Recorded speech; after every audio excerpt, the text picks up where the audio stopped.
Greetings, YouTube, and welcome to episode 11 of the Encyclopedia Magica series, Volume 1. I've been told that my mic makes weird sounds when I get excited. I will attempt not to get overly excited, see if that helps. I have also turned the volume down on the mic. We're about 60% volume at the moment. We'll see how that goes.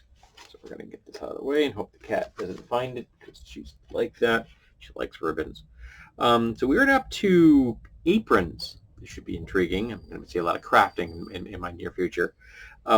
Apron of Comfort, cheap, 800 XP and 4,000 GP. So you're looking at a 5-to-1 ratio. A warn be apron makes you have to warn and be effective. That's a real stretch on that one. Makes a wearer immune to heat and fatigue caused from long hours in the kitchen or from prolonged adventuring in hot climates. So, kind of, what's that, the D&D and Pathfinder spell that makes you, Bring a Comfort has the spell. I can't remember the top of my head what it's called. We have Flandel's Steel Skin. The avatar wears an apron of fire resistance that can cast Stone Skin twice per day. Once per day, he can summon 1d4 fire elementals for 6 rounds. So it's monster mythology. Don't necessarily get the reference on that one. It's got no XP or GP, so it sounds like it's a PC. An NPC. That's weird. But all right. Then we have just leather. Leather apron is a magical leather apron +1 that acts as leather armor. Okay, I can understand that. You have a leather apron that functions as leather armor. That makes sense. Also, it kind of makes sense if it has kind of bonus to crafting. You know, that kind of trouble to make a magic leather apron that actually functions as armor. Don't you think you'd throw a crafting bonus in there too? That's just me. So that's the totality of aprons, apparently. Then we get into Arabelle's Huggable Bear. 3,000 XP, 30,000 GP. This is not cheap. This is from Polyhedron. This huggable, lovable, stuffed magical bear is made of white ermine. It sports an onyx nose, sapphire eyes, and is stuffed with owl bear down. How the heck do you know that? Unless you pull it apart. That probably voids the warranty on the magic item. During the slumber hours, this small bear radiates a sphere of protection in a radius of 3 yards. The sphere keeps invading forces from entering the mind of any sleeping person. ESP and mind influencing spells. Well, that's kind of cool. Including psionics. Do not work in any subject sleeping within the bear's domain. Also protection from having bad dreams. I could use that. Whenever I get stressed, I have work dreams, which I consider bad dreams. If I'm dreaming about work, that's not a good thing. It's like if somebody ever asks you, so what's your ideal job? Say, what's your dream job? Say, I don't dream about labor. Now, if somebody asks you, what is your dream activity or your dream hobby, or how would you like to spend the rest of your life? That's a different thing. That's kind of cool. All right, the Arcane Formula. Arcane Formulae are recipes for converting a victim into another, often mystical form. Generally, the formula converts living or recently deceased wizards and priests into undead versions of liches or liches. Wow, there's one for converting a Dracolich. It's got no XP or GP, and it's probably really, really powerful. I don't see any reason why any PC would be able to do that for. Well, who's going to want to play a Dracolich? Now, I know I've heard people say lich or leek, or lick, I think. I'm not positive. But every time I've heard the word Draco in the front, it's always been Dracolich. I always say lich. I know it's probably wrong, and I don't realize. Is it German? I can't remember the word. But yeah. You'll get that right. Then we have the actual formula for becoming a lich, which is very complex. Wow, that's a lot of text in here. I can't remember anyone ever wanting to do that. I can remember they encountered someone who was gathering the formula together in a game to become one. But no one in the group ever wanted to be undead. And I think that we only ever had an NPC fairly important NPC, become undead, but they were able to find a way around that and get them back to life. But yeah, I had I think I've mentioned this before, a island of the dead, which was a literal city status, an island kingdom, which was the breadbasket for an entire section of a campaign. A lich took over the island slowly over time by just buying up land um, over the course of like a couple hundred years, and then converted until he owned the entire thing, and then converted like a third of the island into a plantation, and only left one town as the port to get in and out, and the rest of the island he let go fallow, and this is a wild zone for magical experiments and as a place to dump things. That didn't go well. And the goblins they met, the police he's met there, had been convinced that they had driven out the humans. That's their legend. Their legend was that the goblins drove the humans off the island behind this great wall, since the rest of the island now belonged to the goblins. That's not actually what happened, but it was how the goblins thought it. We have a Draken's Refreshment Simulacrum. No XP, but 11,000 GP. It's from the Book of Wondrous Inventions. From Greyhawk. First discovered the creature named Cola. Cola was a rectangular, human-sized thing. Oh, it's a magical animated soda machine. Ha ha ha. That's funny. Then we get into magical arms, which are kind of cool. The magical arms are prosthetics that are placed in an empty socket, such as an elbow or shoulder joint. The arm, once in place, grafts the user, becoming an easily manipulated appendage. Prosthetics are often permanently attached until a dispel magic or remove curses cast upon the item or user. The same can be removed by simply speaking the command word. I guess you might want to be able to take off your arm if it's under certain circumstances. The Arm of Doom, 8,000 XP, 40,000 gold pieces. Not cheap. Scaled talon reptilian limb is believed to have been severed from a lizard man long ago and infused with the powerful magic by a Calcite Archmage. Okay, one day, all kinds of stories. Powers. The Arm of Doom can punch and slash foes for 2d12, wow, per round, and can pass through metal barriers such as armor, shields, shackles, and the bars of prison cells as if they did not exist to attack targets. The metal is not affected in any way by the passage of the arm. It is immune to any magical attacks and effects, even those that might host body may succumb to. A held being would be frozen, but not the Arm of Doom. That's intriguing. You have an arm that moves even when you've been paralyzed. Now, if you can pass your arm through a metal barrier as an attack, can you just pass it through because you want to? That could make robbing safes really useful. Now, you may not be able to grab metal items directly, but there's no reason you can't grab a bag or something like that and pull it out. That's an intriguing idea for Magica. I'm going to have to play with that one. The touch of the Arm of Doom on any item bearing a Dwemer suspends the operation of all of the item magic for one turn, one time only. This particular item can never again be affected by the arm. Its magic isn't ruined, nor does its duration run out. It simply doesn't work for one turn. One turn is 10 minutes.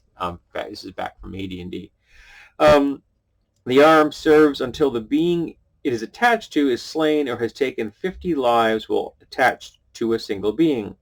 When either of these states is reached, the arm tears free and crawls away at a movement of 9. Movement speed of 30 was the standard, I believe. Still, I think that's something that's been around for a while. can jump to 20 feet horizontally. Why would you call it a jump if it's just a disembodied arm? Or that's yeah. Seeking another living being. If the arm tears free, it does 4d6 damage and forces a system shock roll.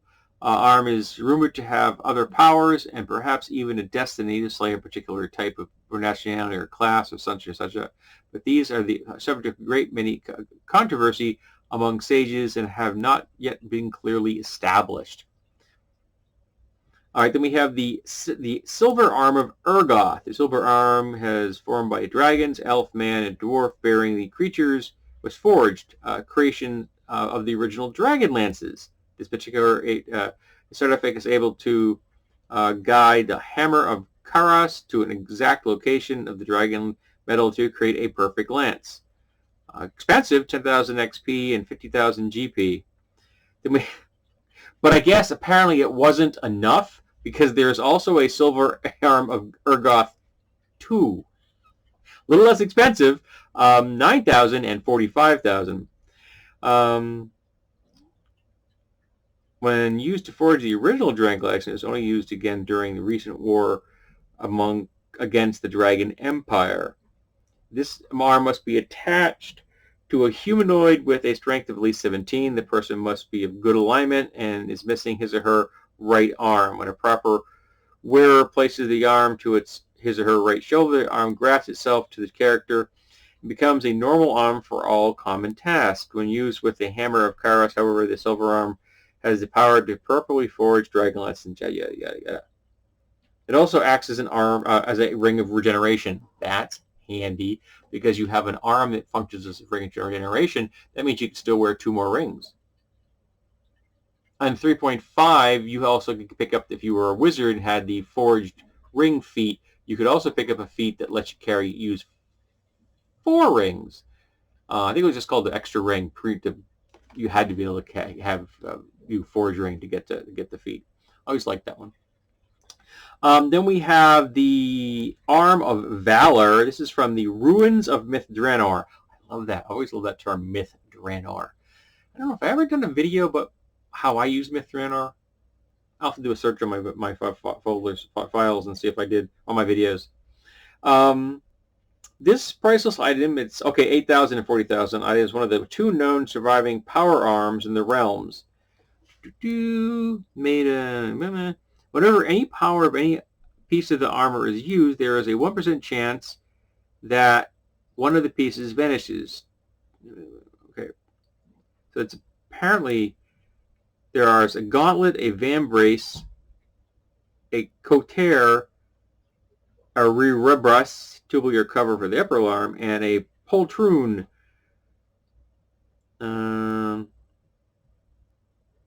Whenever any piece of the armor is first brought to within 2 feet of another, both pieces glow so this is a really powerful kind of thing. And it's very complex. Like, for example, the gauntlet. So if you get this thing combined, this is really powerful. The gauntlet is immune to charm, hold, and sleep. Punch does 1d4 plus 1. That's not all that great. And it counts as a +1 magic item. That's pretty cool. Power Smash, 3d6 damage. Saving throw once per turn. So again, every 10 minutes. Then we have the Vambrace, Featherfall at will, jump once per turn. All weapons wielded solely by the arm wearing the Vambrace strike at a +1 damage. Immunity to ESP, its spell-like powers and psionics, where it can see invisible beings and objects. That's kind of an eclectic selection, but all right. Then we have the Couture, or C-O-U-T-E-R. I know it's not English. It's a piece of armor. Dimension Door once a day. Airy Water. Automatically, so you don't drown. That's kind of cool. Where it can see Dweomers within 30 feet and distinguish between spell areas of effect, enchanted beings, and permanent magical items. Auras, rather. The Rebrace. I've never heard that word before in my entire life. This allows you to temporarily raise the status of all weapons wielded by the wearer to the status of +2 magical weapons, +2 on damage and attack rolls, and can be used to hit beings struck only by magical weapons Those bonuses are not communicated with the magical weapon bonuses, but are communicated with Vambrace bonuses if all are worn together. It also means that you are immune to illusions and phantasm spells. Again, a strange collection of powers. They don't seem to be there. I'm not seeing. I mean, this obviously is a thematic item. There's all these different pieces of armor that you're putting on your arm to function, but the powers themselves don't seem to be thematically linked, even within the item, let alone from item to item. You can kind of understand from item to item there might be a range, but within the item, you'd think they'd be a little more thematically linked, but they're not. Then we have the Poltroon, or Pauldron, sorry. Wearer's Ace Armor Class bonus improved by 4 points. Immunity to all enchantments and charm spells. Force Blast once per turn. Does 3d4 damage. Neither has nor uses charges. Additionally, impacts powers as for a Ring of the Ram. You also get some accumulative powers, of course. I mean, obviously, why wouldn't you have accumulative powers on top of everything else this arm does? This is AD&D at its best. Any two pieces worn together, you get immunity from all polymorph attacks. All system shock rolls automatically successful? Holy crap. Immunity from magic fear, and a bonus of +1 in all saving throws. So I apologize. I've gotten excited. My mic may have popped. I didn't mean to do that. Now, if you get 3 of the items together, you get Dispel Magic once per turn, 90-foot range, 90-foot arc ray? Holy crap! Magic Missiles, 5 missiles.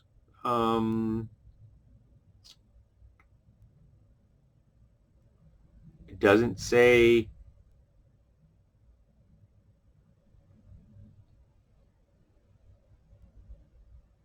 Okay, it's 1 per turn.